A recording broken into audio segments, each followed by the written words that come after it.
Drama मुहाफिज की next episode और भी इंटरेस्टिंग होने वाली है।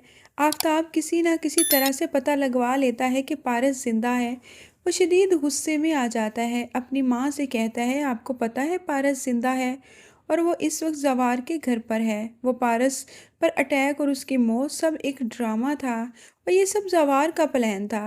शाहीन की आंखें फटी रह जाती हैं, तो पारस जिंदा है? भाई साहब ऐसा कैसे कर सकते हैं?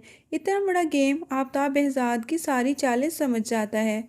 पारस पर अटैक का बहाना बनाकर दुरानी के हाथों मेरे बाप का कत्ल करवा दिया।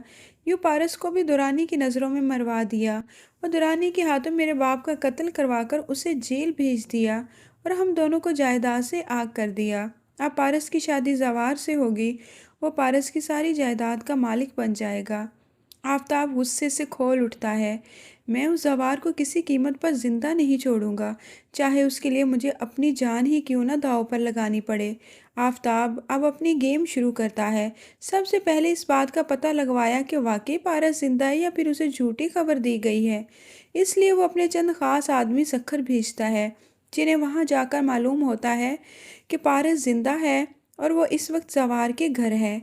तभी आफताब भी वहां पहुंच जाता है। उसके हाथ में पिस्टल होता है। वो सिर्फ जवार की जान लेने के लिए जवार के घर जाता है। जवार ने आफताब को पिस्टल लिए देखा तो हैरान होकर पूछा, तुम्हारा दिमाग तो ठीक है? आफताब सीधा जवार की तरफ पिस्टल कर लेता है।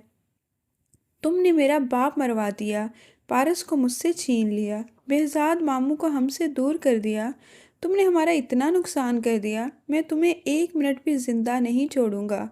आफताब की आवाज़ सुनकर पारस भागती हुई कमरे से बाहर आती है। आफताब, ये तुम क्या कर रहे हो? आफताब ने पारस को देखा अपने सामने जिंदा सलामत, तो हैरत से उसकी आंखें खुली रह गईं। पारस, बेहजाद शाह, तुम तो मर गई थी ना?